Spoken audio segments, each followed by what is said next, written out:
It's the first day of the reading cycle for the Divine Code. Now, the Divine Code, this is now the ninth reading cycle that we've been going through, and it's a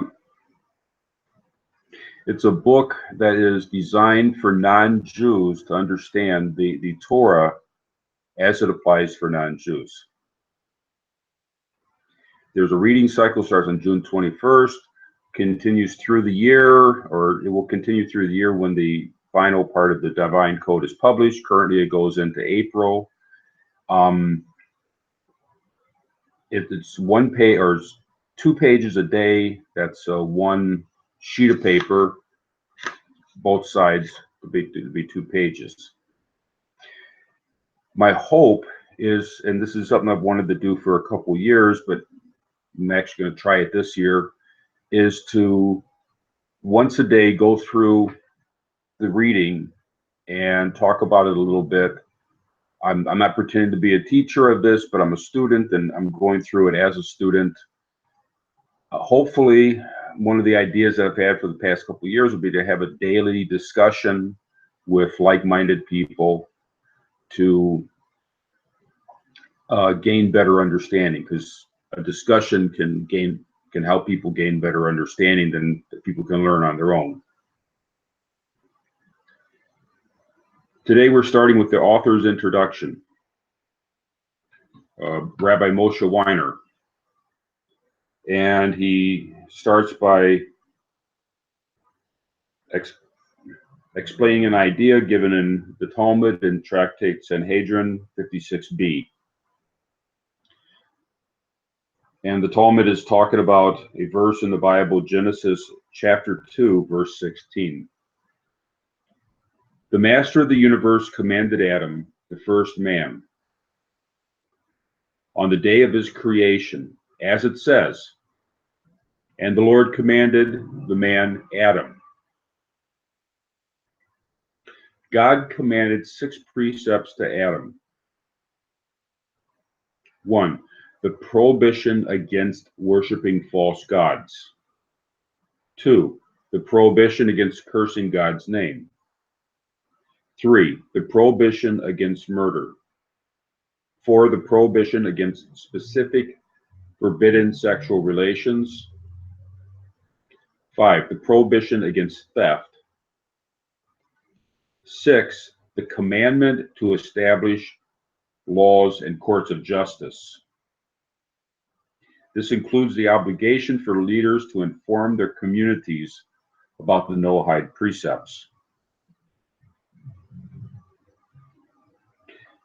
The Creator added to these when he commanded Noah not to eat the flesh that was removed from a living animal, as it says, and God blessed Noah. But flesh with its soul, in its blood, you shall not eat. This applies to land animals and birds, as will be explained in part 4 of this book.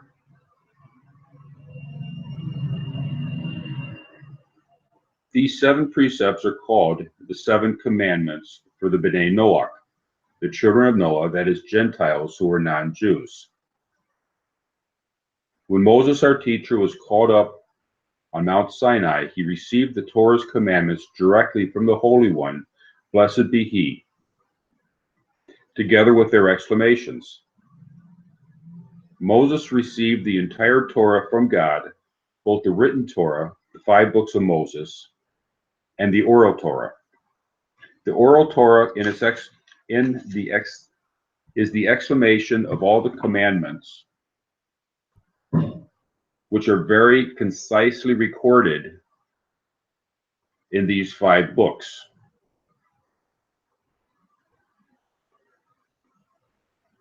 Included in the Torah, God also repeated and gave to Moses the 7 commandments for the children of Noah, along with their explanations and details. So Moses went up to Mount Sinai, received what everyone understands as the Torah. That's the first 5 books of the Hebrew Bible. He also in addition or with the written Torah, he also received through prophetic face-to-face, highest level of prophetic insight.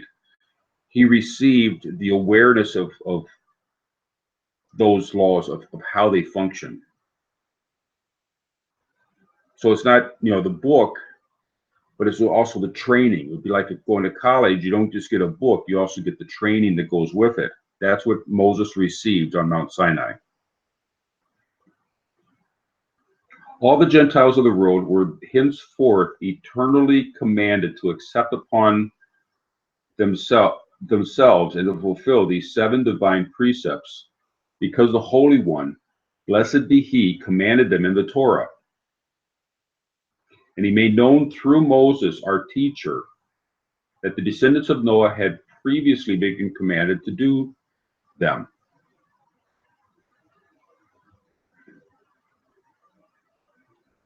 So we know that Adam and Noah were commanded in these laws.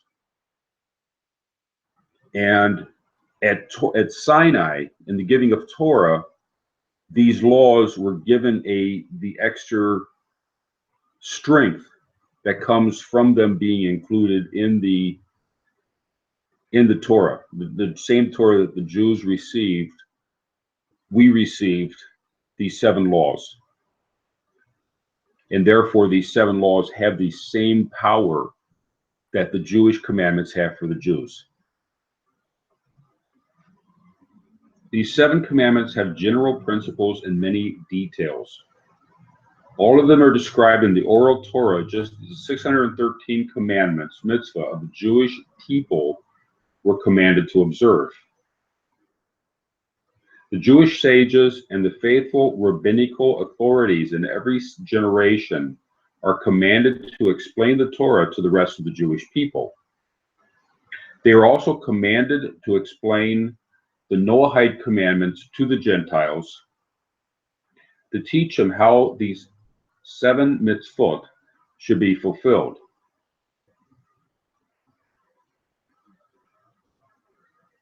We are not to rely on anyone else to provide explanation on any part of the Torah, whether for Jews or for Gentiles, aside from accepted Jewish Torah scholars. For they alone, as students of the earlier Torah sages, are the authorities who explain the oral Torah. Rambam describes the Torah sages of the Talmud as the mainstay of the oral Torah. So the teaching function occurs, we have the Torah sages, that's the ancient sages of the Mishnah, and prior to that and after, the sages who directly gave the tradition of the Torah to the masses.